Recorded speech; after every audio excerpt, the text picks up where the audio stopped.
Om Namah Shivaya. We were speaking in the last satsanga about that to live means to exist, while to die means to stop existing. This is a normal idea in with people, yes? When you die, you stop existing. When you live, you exist. It's a false idea. No. According to Trika vision, you are Shiva. You are existence itself. So you can never stop existing. Never. That will never happen. So why are you not dancing now, knowing that you will never stop existing? Because you're not conscious of it. If you are conscious that you will never stop existing, so you will be dancing of happiness right now. So you're foolish enough, you can meditate on the self for centuries without realizing him. But if you're intelligent enough, you realize him at once. The self is so obvious that the matter of people being deluded by spiritual ignorance is just hilarious. I read already all this, I'm rereading again. The self is everybody, but at the same time, only a few can realize him. But you cannot go to the self with this question. Why only these people realize you? Why not me? Why that person and not me and not the rest of people? Why only one? So the self cannot reply this question because he sees nobody. He sees himself. The question about people emerges in duality, not in him. So the theory that he's partial to someone and he's not impartial to everyone, yes, is false. No, you cannot go with this question to him. How can this mad thing be happening that only a few people and not everybody? Through his Shakti or power. He decides to become a moron. You know what is a moron? Yes, a stupid person. He decides to become a moron and spend his entire life speaking nonsenses and doing stupid actions. Most of people. He's so powerful that out of his free will, he becomes the king of fools. His freedom is so absolute that he can be absolutely wise or foolish. There is no end to his freedom. For instance, his power has been killing him for zillions of years by means of meteorites, diseases, arrows, cannonballs, bullets, atomic bombs, etc. He has been killed for eons, but anyway, he still exists like the newest reality. For example, you. How many lives? Yes, you die in how many lives? Thousand and thousand lives. Anyway, you continue to exist. You never died. His power has beat, shattered, shot him, and so on, in all possible ways. But Shiva is undefeatable. Undefeatable. So why you are not dancing now, yes? This is my guru used to say this. Why you are not dancing that you know now that you are undefeatable? His realization in oneself is the most important thing in life, because that bestows real freedom. May this great Lord be praised always then, whether he assumes the form of sages or fools. May this great Lord share his freedom with everybody.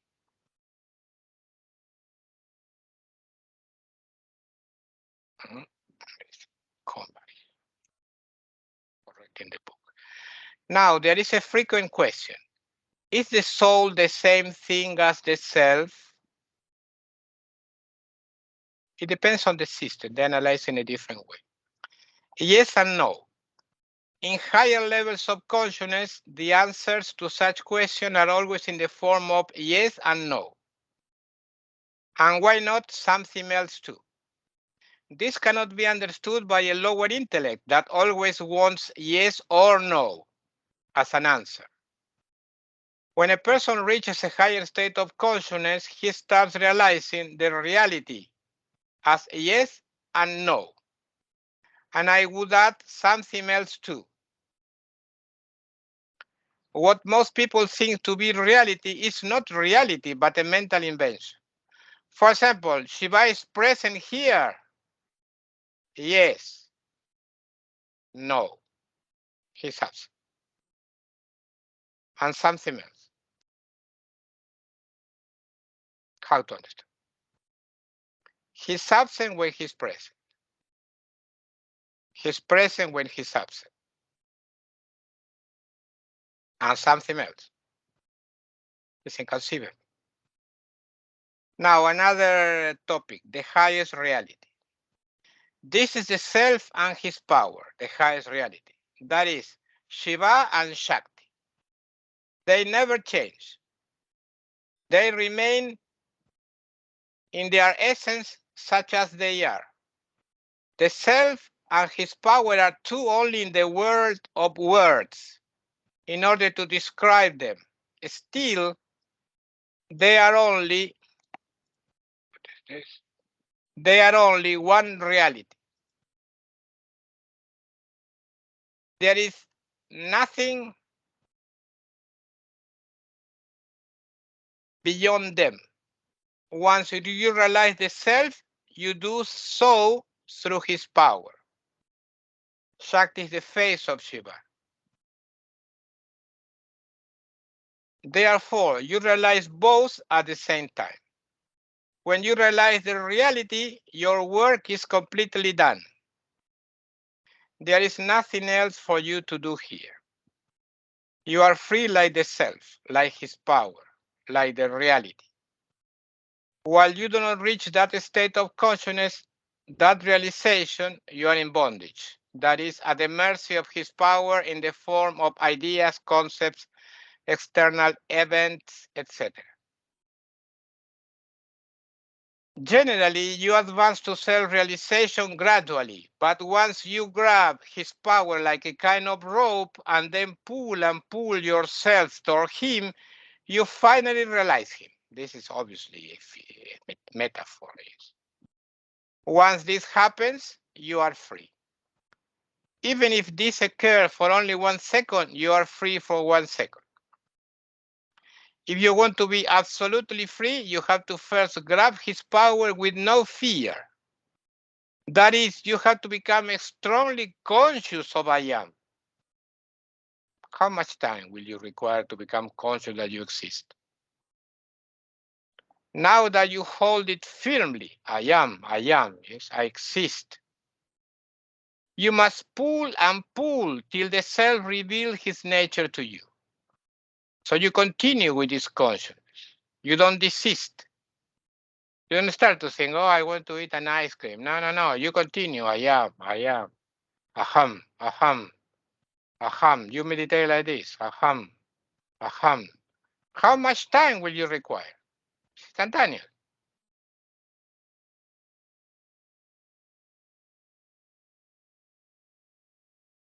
Of course, you can do all that due to his grace and only to his grace. But it's you who must grab Shakti as if it were a rope and pull. The mission is simple, but it usually takes years to attain a state where he allows you to grab his powers in that way. This is the joke.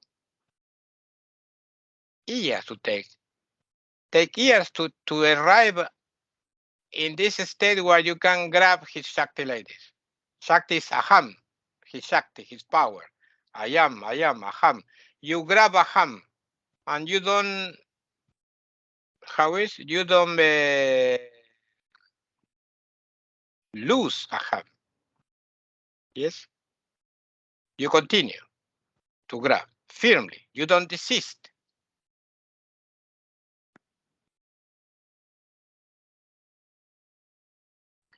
This is the only problem. In the meantime, you perform spiritual practices to feel, in order not to feel bored. For example, meditation, repetition of a mantra, chanting, etc. These practices serve the purpose of killing the time while you wait for his revelation. Meditation, japa, repetition of a mantra, chanting, all this swadhyaya, it's not for liberation. No, because nothing can reveal him. How is it possible that a simple pot can reveal the brilliant sun? A pot can reveal the sun? No. In this way, no practice, meditation, japa, repeating the mantra, chanting, swadhyaya, etc., can reveal him. If he doesn't want, you will never see him. Even if you meditate for centuries or repeat the mantra for centuries. No. So why you are doing all these things? To kill the time. You are bored, so you have to do something. This is hard, especially you devote to meditation years and years. But it's a bitter truth. I realized this truth many years after leaving meditation, because I meditated for 14 years. 14 years? Yes, 14 years, strong. Next, I abandoned meditation. I start to serve only, to do seva, that is superior to meditation. Seva is superior to meditation. But next one day I realized that even seva was killing the time. That his will only was his will, free will. You cannot force him. I will meditate and he will give me liberation. No, you cannot force him.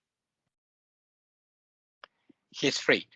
Anyway, there are things that please him a lot. Yes, kind of warranty? No, really, because with him there is no warranty. He's free. You cannot break his freedom. If you say, with meditation I will attain him, you are breaking his freedom. No.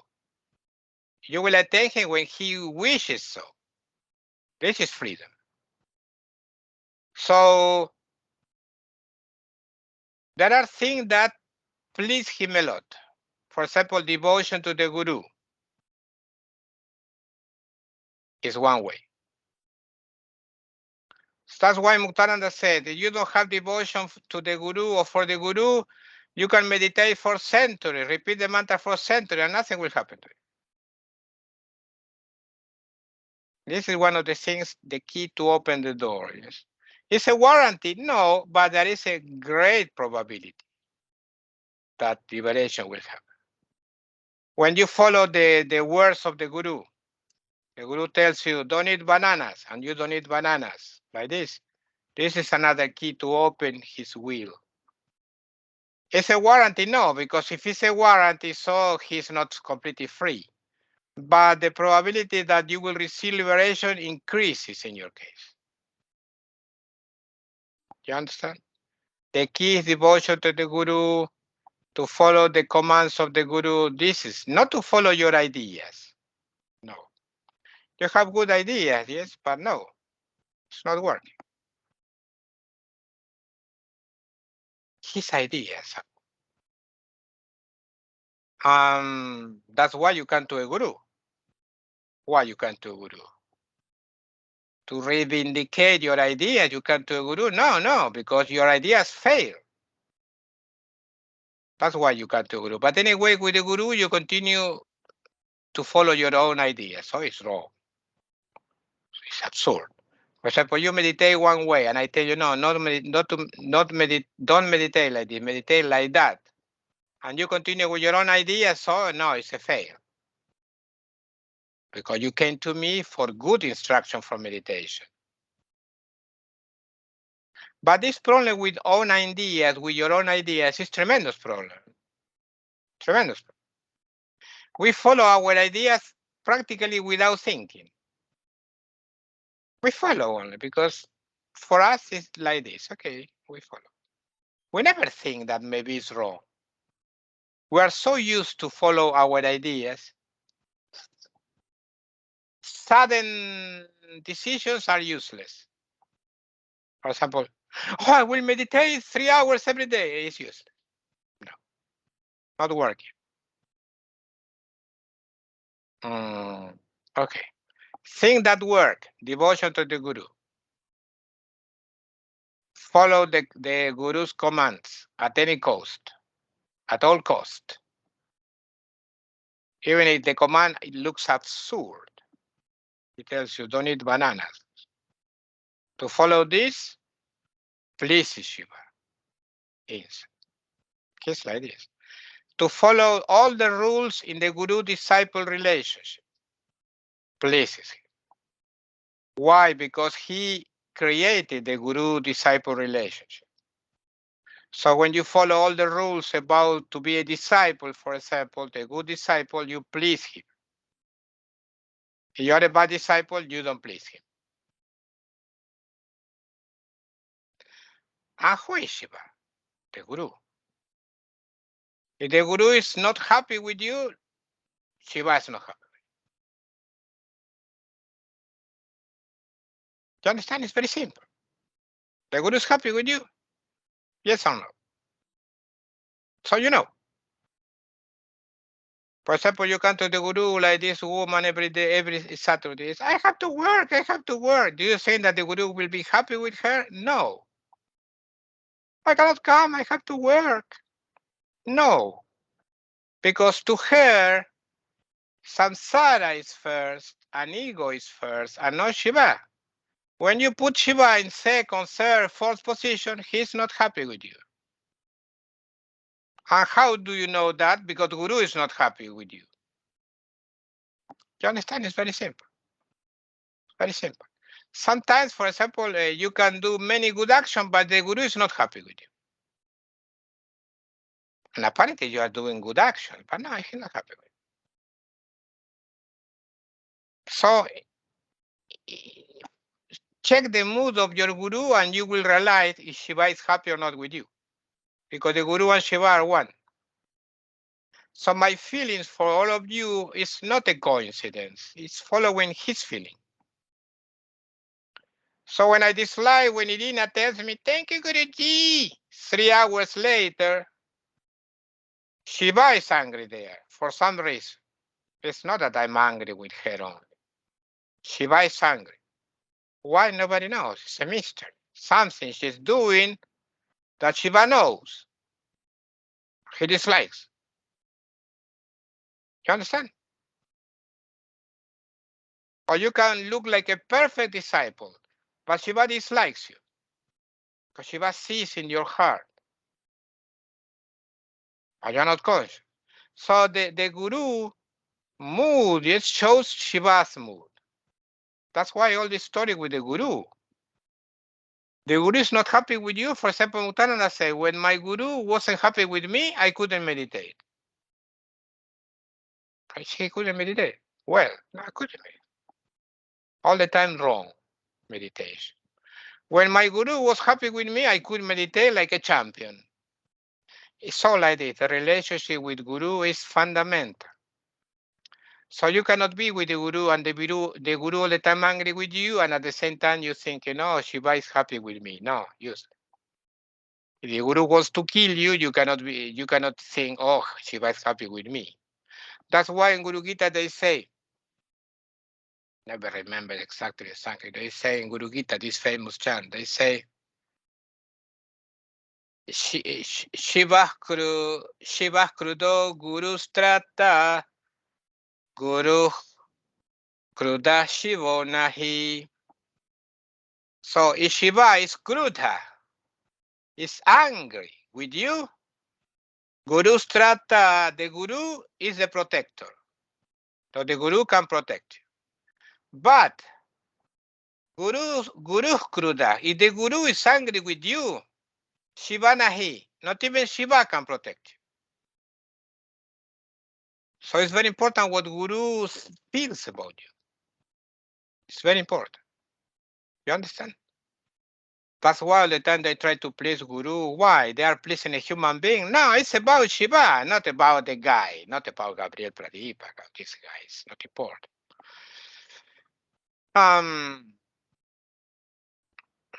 That's why this woman all the time working and working and working.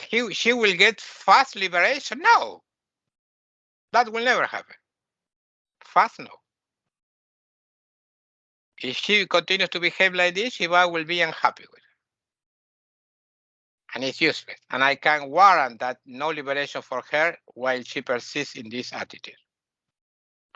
All the time the job first and not Shiva. Useless. Why? Because I feel his anger inside. No. It's him. No. Yes. No. You understand? But all this is happening inside. That's why it's so important to please the Guru. It's not about my personality. It's not a personality cult to Gabriel Pradipaka. I don't care Gabriel Pradipaka. Gabriel Pradipaka is dead to me. Yes. Gabriel especially. Pradipaka is spiritual, so he can live. Gabriel is dead to me. He died a long time ago. But the important thing is the Guru in me, this power. Parameshwari Anugrahika Shaktihi, this power of the Supreme Lord bestowing grace. This is the Guru. Guru Deva Parameshwari Anugrahika Shaktihi, the Tantra say. The Guru is the power of the Supreme Lord bestowing grace. Anugrahika, bestowing anugraha, grace. So be careful with your relationship with me. Don't be careless. It's like, I don't care. Because it's your liberation.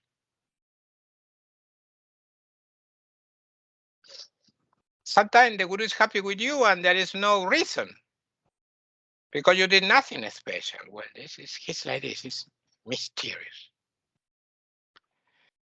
Okay.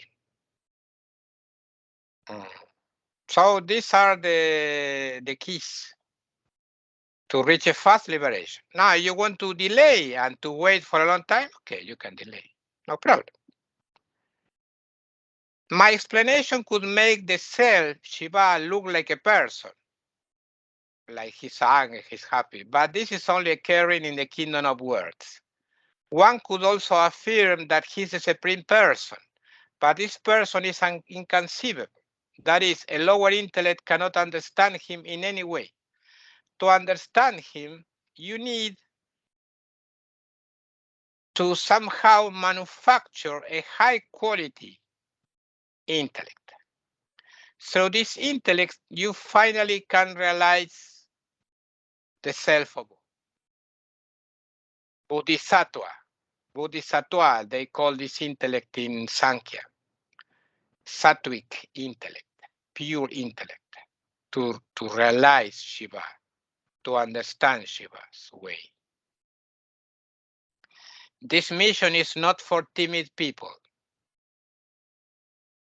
If you are a serious aspirant in search of him, you must strive to realize him at all cost. There is no other goal than that for you.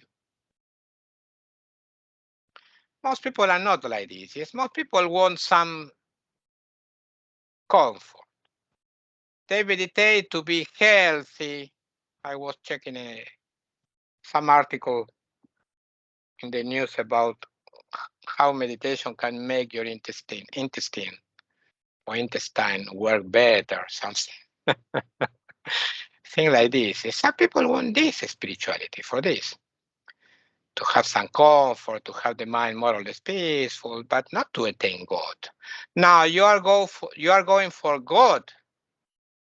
Yes, maybe you are not conscious of this now. In the future, you will be conscious that you are going for God. For God, you fed up with samsara. You don't want this anymore. You don't want to suffer anymore. I go for God. Okay, get ready because it's not for timid people. It's for warriors. Get ready. You gotta tell him. Oh, I cannot. No, you have to be brave. If something changes, it's not the highest reality. The world changes, so it's not the highest reality as it essentially is. It is just a residual manifestation of his power. Residual. In the past, yes, fashion was one way. Now you get dressed like this, they will, how is? They will dismiss you. They will tell you, no, no, you cannot enter here with these clothes. Imagine you get dressed like in the 5 centuries ago with this, I don't know in English, this pants very tight, yes, and with some skirt and you go and no, you will be dismissed from many places. Oh, what are you doing? So fashion changes. So fashion is not him as he essentially is. His core is not the core. It's only a residual manifestation of his power. I have already taught you this, but my method works by constant repetition of the simplest concepts. A spiritual aspirant is to be taught the same things over and over again until he discovers someday that the guru has been saying the truth for so many years. This state of distraction is usual in a spiritual aspirant, hence the repetition of the teachings. Repetition, repetition, repetition. And what is the word for you? Look around. Look inside your mind. Hear, smell, etc. All that is not the highest reality, as it essentially is. It's just a mere residual manifestation of his Shakti. All this world around you, all the world you can smell, taste, hear, see, all this is a residual manifestation of his Shakti. Therefore, when you watch TV or some video where someone is speaking about the reality as a series of events, things, or so forth, you will know from that moment on that he's just speaking nonsense. While all those events, things, etc., are real because they all have emerged from the highest reality, they are not the highest reality as it essentially is. Now, another topic, the soul. Shiva, the self, through his inconceivable Shakti or power, becomes limited and contracted out of his free will. You are not fed up with this contraction. Are you not fed up with this? Every day. Again Lucas, again Mate, again Raman. Well, this is tremendous. Again Raman is massive. Again Natalia. Every day the same guy, Gabriel. Again Gabriel. You're not fed up with it. You want to renovate completely. Nabi how is Aham Nabi Karomi? I renovate. You want to renovate completely. Yes. But all the time with this contraction, all the time becoming a limited individual with 2 arms, 2 hands, walking with 2 legs, limited. When he becomes atomic from a spiritual, not material viewpoint, he's known as a soul. He appears as innumerable limited individuals or atomic selves, despite being the only one. These are the Purushas. The limited individuals are the souls, which are atomic in size. It's atomic. So there is an atom inside this body, keeping the body alive. You see how powerful this atom is? Keeps all the body alive. Atomic. And when a soul is provided with an inner psychic organ, so when this Purusha is provided with intellect, ego, and mind, it is known as a full-fledged soul, fully developed soul. This concept varies across different philosophical systems of India, but my description is enough for you for now. These atomic cells or souls, naras or limited individuals, purushas, jivas, in other systems they call it jivas, are always inherently the self. but due to his contraction, they consider themselves to be someone else. Someone else, yes. Gabriel is someone else than Shiva. How is that possible? When Shiva is the only one. Who is this guy existing apart from Shiva? After that, with the arrival of intellect, ego, and mind, the idea that they are really someone else becomes fear. Because when you have a mind, ego, and intellect, the idea that there is a person who exists separate from Shiva is more stronger, is firmer. All the rest, powers of perception and action along with the material world, come from the ego. The intellect remains here like a mirror reflecting the light of the self. This is so difficult to explain in words because the world of words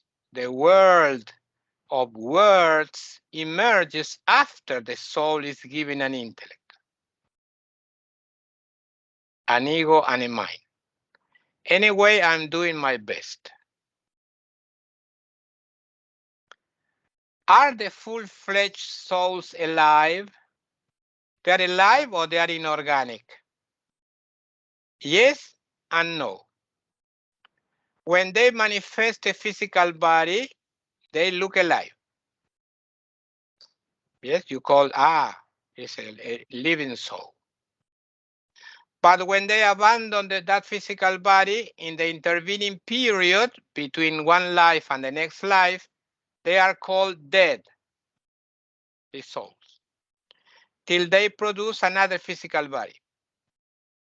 However, they continue to exist forever because as I have explained to you before, non-existence simply never happens. There is no non-existence. You exist all the time. Whether during the life or the death of the physical body, soul exists eternally. Why? Because they are essentially the self. Existing itself. The self. Existing itself. Life and death do not mean existence and non-existence, but only existing with or without a physical body. The presence or absence of the physical body does not affect the existence of the souls. Look at the stupidity I had to explain to you. In the past, in the ancient times when man was wiser than now, they didn't need to explain this to people, the teachers, because it was obvious to them. Now we are so far from our souls that I need to explain all this to people. As a result, since what most people call reality is really the material world, which is the most miserable portion of the universal manifestation carried out by his power, you can see now how spiritual ignorance works, how to realize him, with so many people saying nonsense after nonsense on TV, on the web, in books, etc. Nevertheless, even with all those obstacles in the middle, a person can realize Shiva in himself. It's hard, but possible. All the time nonsense. You see people, all the time nonsense, doing nonsenses, speaking nonsenses, all the time with selfies about the stupid physical body that now is beautiful and tomorrow is ugly. Why you need to do selfies on your physical body all the time? Who cares about that? A lot of idiots care about that.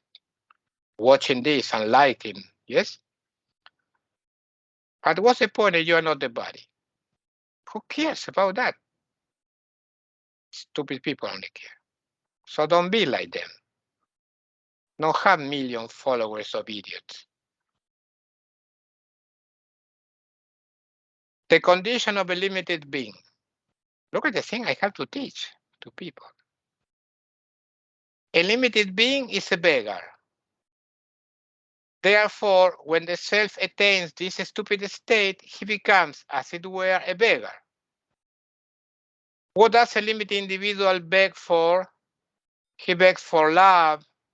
He needs love from other people, happiness, money, life, understanding, and so on. He's like a pet, constantly begging for something. The limited individual is given a physical body which is doomed to die from its very birth. Anyway, he will beg for a little more life. What's the problem? You die now or in 100 years. What's the difference? But you beg for more life. He fears death in all its forms. He's always in a state of fear and anxiety. His intellect can think about one or two things at a time, maybe three in special cases, but not more in general. If the physical body was controlled by his intellect, were controlled by his intellect, it would die immediately. Imagine this kind of intellect thinking now about the liver, next about the stomach, after a while thinking about the kidneys, and so on. With such a wretched performance, the body would never start to live. For the body to live, we need an intelligence thinking about everything at the same time. Liver, kidneys, stomach, every cell in the body. We cannot with our intellect like this, 1 plus 1 equals 3. With this intellect, we cannot control the body. You understand? It's stupid. So there is another intelligence in this body controlling it. It's obvious, yes? Look at the thing I had to explain to people. It's obvious. Well, it's obvious. It's a massive intelligence. Yes. He knows about medicine like crazy. More than doctors. Yes. It's obvious. Okay. Why is so obvious? So much for all to understand it.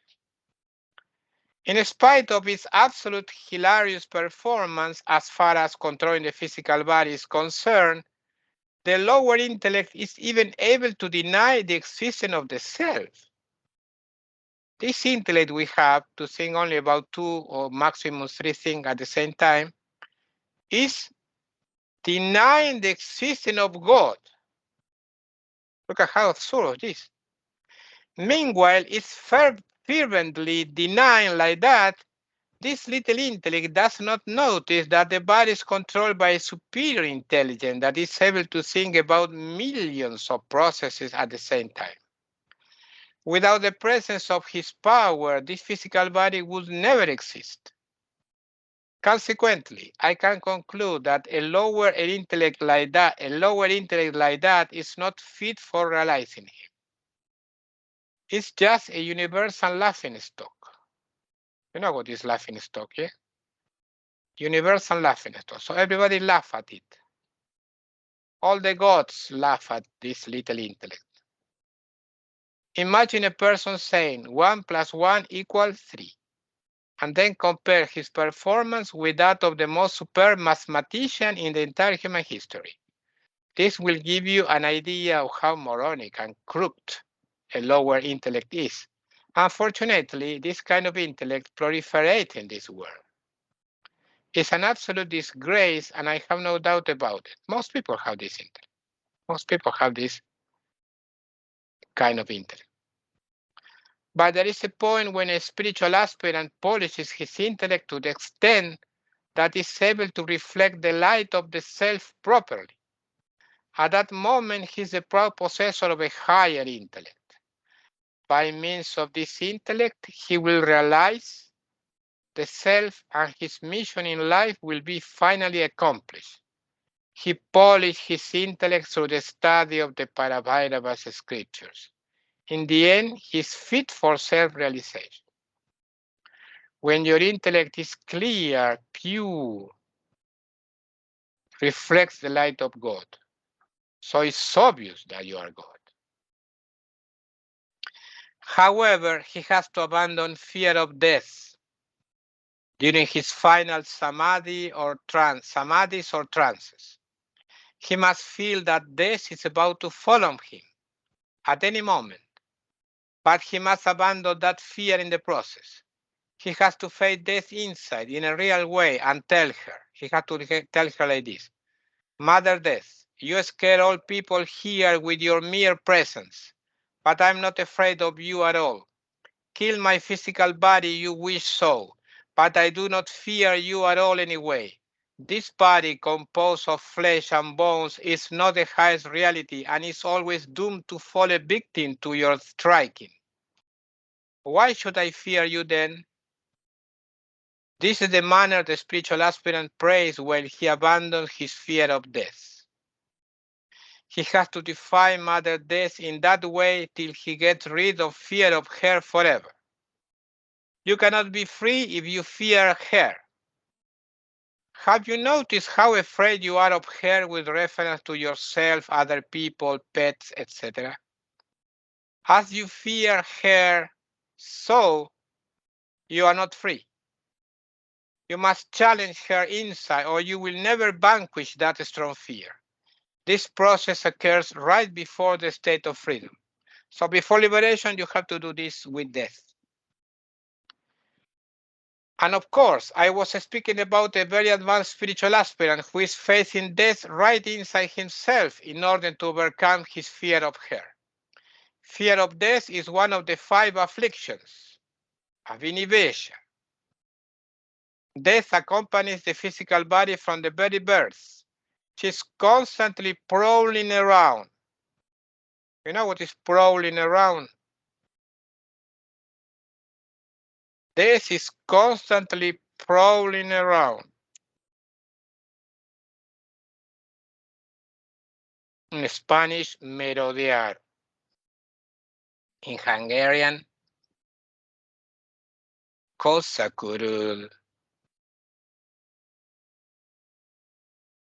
In Portuguese, rondar por ahí. All the time rondando in Spanish, merodeando. In Russian, riskat вокруг. So all the time. Блуждает, рыскает. Yes, around you. Any problem with the body and this grabs you. Any problem with the heart, electricity in the heart, yes, and this is there on you. You notice this? You were never near death in your life, but this coming on you all of a sudden. I had experience near death, so I remember. I was attacked by animals for some. An animal attacks you, it's like death attacking you. You feel death coming. Animals are so natural, they don't have egos. That's why you feel impersonal. The attack is very strange sensation. Death.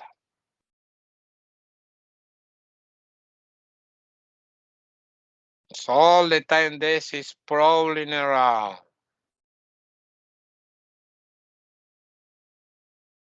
Okay. But most people hardly notice her till she hits them all of a sudden. You see, every day people are dying, yes? Every day. That very advanced spiritual aspirant prays that way during his trances, after firmly grabbing his Shakti. Aham, aham, aham, aham, grab his Shakti. Aham, his Shakti. And prays like this, yes, to overcome the fear of dying. Because when you get liberation, you can die in the process. And you fear this.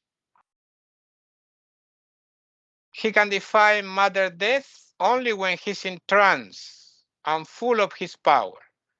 How does the aspirant know that he's firmly holding his Shakti? Because he's experiencing pure bliss. When he meditates on Aham, he feels bliss. That's why he knows that he's in full contact with Shakti. And if he's in full contact with Shakti, he's in contact with death, because death is in Shakti. The essential nature of the power of the self is pure bliss. Accordingly, when an aspirant experiences that joy, he knows for sure that he has grabbed his power as if it were a rope. As he pulls and pulls, he faces death and prays, as I taught you. And no, that spiritual aspirant will not defy death by jumping from a plane at 10,000 meters without parachute. He's a wise guy, he's not stupid. He's not a fool. He's not either depressed or suicidal, etc. This is something you must thoroughly understand. That is, that this is a spiritual process leading to liberation. In this world, there are people define death for a number of reasons, but that spiritual aspirant is doing so in order to reach him. The entire process occurs inside with Mother Death absolutely present. Where is death, you might wonder? In his Shakti. When a very advanced spiritual aspirant grabs his power that way, he also grabs death in the process. This is why one may attain freedom in two ways, with a living body or with a dead body. I mean, you may abandon your physical body after attaining liberation, or else you may retain it.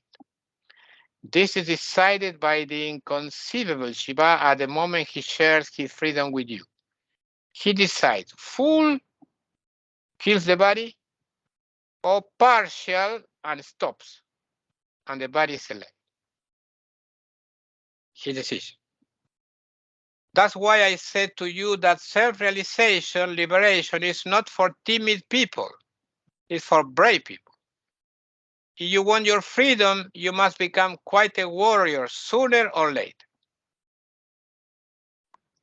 If you intend to keep the state of limited individual, a universal laughing stock, and at the same time get his state of absolute freedom, you are not thinking rightly. That's impossible. That is like, if you try to do this, it's like sitting on two chairs at the same time. It's uncomfortable. Two chairs. You want to be limited, at the same time you want to be free. You want to be limited, you want to be free. No, you have to decide. That's why at that time, when liberation comes to you, you cannot get back. You cannot say, oh, well, it was a joke. No, it was a joke. No, liberation. What a joke. It was a joke. I want to continue to be Gabriel. No, liberation. Full identification with Shiva. You disappear and Shiva appears. You have to overcome your greatest fear first, fear of death. Because if it is through this fear that Mother Spiritual Ignorance binds her own children, the limited individuals. You must define Mother Spiritual Ignorance inside, definitely defeat her before getting your precious liberation. According to popular belief, the law of karma, cause and effect, applies to all creatures in the universe. But there is a problem with this belief. I will explain it to you in detail now. The law of karma is extremely intricate. You know what is intricate? Intrincado.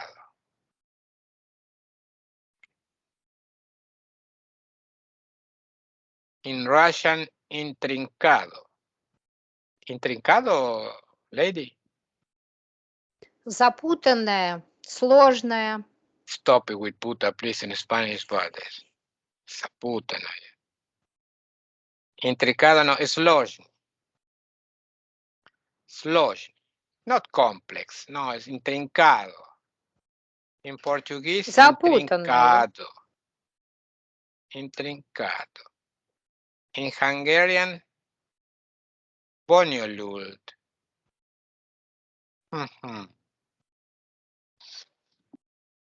Portuguese and Spanish are brother languages, so we share many words. So it's very intricate, intrincado, the law of karma. But it finally comes down to the fact that if you do good actions, you will reap good fruits. On the contrary, you do bad action, you will get bad fruit. For this law to work, the presence of a doer is indispensable. This doer cannot be the self or his power. The self is absolutely free and inconceivable, and his Shakti is a doer, not a doer with capital letters, not a doer with lower case, yes, little letters. His power is also so free and inconceivable like him. Hence, the only doers to be found here are the limited individuals, the ones who believe that they are someone else, as I have previously taught you. These limited individuals, by thinking that they are someone else other than the self, are fit for enjoying the wretched law of karma. They are very happy with the law of karma. The limited individuals are the self but gone crazy. They are atomic souls endowed with an inner psychic organ, antahkara, consisting of intellect, ego, and mind. In Sanskrit, the word ego is written like this: ahamkara, aham I, kara doer, I doer. Therefore, here you have the doer, who acts like a link between the limited individual and the law of karma. Without ego, the law of karma cannot work. The souls are not essentially doers, purushas. They need ego to be turned into doers. This is why the philosophical system takes considerable pains to teach spiritual aspirants not to consider themselves to be the doers of their actions. The usual teaching of merely doing action without any attachment to their fruits clearly shows my point. There is another way to do action without ego involved, to do actions while one beholds the self. Whatever the method, the final goal is to remove ego, the doer, in order for your action not to bear any fruits in the end. If they bear fruits, good or bad, you are still under the power of the law of karma. And if you are under his power, your birth will continue and continue until you experience all the fruits of your actions and finally achieve spiritual enlightenment. This is elementary spirituality. The things are much more complicated as there are three kinds of karma: sanchita, accumulated; agami, coming in the future; and prarabdha, started. The sanchita karma is the karma which is accumulated since the previous lives, but that it will bear fruits in a future life, not in the present life. The agami karma is the karma which will bear fruit in the future. And the prarabdha karma is the karma which is bearing fruit during the present lifetime. That is the karma which is the fuel of the life of the body right now, during the current life. There are four bodies or dehas in any human being: supracausal body, mahakarana sharira; causal body, karana sharira; subtle body, sukshma sharira. Another name for subtle body? Linga sharira, the body of the lingas. And gross physical body, stula sharira. At the time of being conceived like a human being, a portion of the karma descends from the causal body to your subtle body, where ego dwells. Your ego is in the subtle body.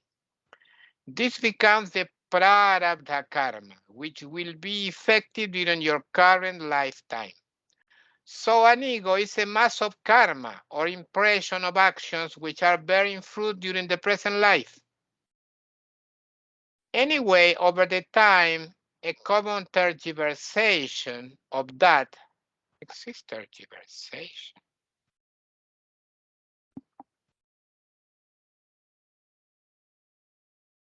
doesn't exist. A common distortion. A common distortion of that teaching about the law of karma has occurred. Only the limited individuals endowed with ego can be under its sway, under its dominion. The rest of creatures cannot. For example, if I teach someone not to consider himself to be the doer of his actions, so he can get rid of the lobe karma and all its wretched progeny in the form of birth, death, pain, pleasure, etc., this person must have an ego first. For example, all of you have ego. I cannot teach an egoless creature any spiritual method to remove ego, because this creature has none in the first place, no ego. For example, neighborhood cats are not readers of my books. They don't have egos. They are not, obviously, my fans either. In my previous neighborhood, I had a cat visiting me now and then, because when I wrote this, I was in Argentina. I had a cat visiting me now and then and asking me for food too, of course. Still, I could never recommend him to read any of my writings in order for him to get rid of his feline ego. Simply because the poor guy had no ego in the first place. They are not sentient. They are not conscious of their own identity. Therefore, animals have no ego in general. I said in general because there is evidence that apes, for example, are able to recognize themselves in a mirror. This could mean some kind of self-awareness in the form of an ego. As I do not know about this topic in depth, I prefer not to comment on it. Anyway, animals in general lack that self-awareness, and consequently they are without any ego. No cats taking selfies, for instance. As they are like that, the law of karma never applies to them. There is no ego. A human being or a demon or a higher entity still endowed with ego is under the law of karma. The rest of creatures that are egoless are under the law of nature, prakriti, and not under the law of karma. No, humankind is not the greatest creation of the self. There are lower worlds where demons reside. In turn, there are higher worlds where higher entities dwell. A very advanced spiritual aspirant, for example, can reach a very high state, very near liberation. After that, when he dies, he does not take a human birth anymore, but he goes to a higher world. Having been born in a higher world, in a very advanced spiritual state, he's able to finish his spiritual task there and get liberation.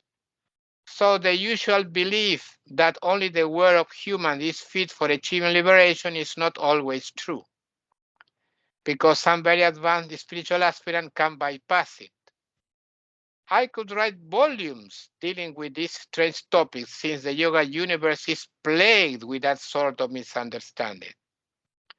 However, and now to finish, why did I take the trouble to show you that only creatures with ego, demons, humans, and higher entities are under the law of karma? My answer now. Ego is nothing but a mass of impressions of past actions. These impressions are called samskaras in Sanskrit. Every time you do an action with your mind working, an impression of that action is retained. Good and bad actions done while your mind is working will leave samskaras which will bear good and bad fruits.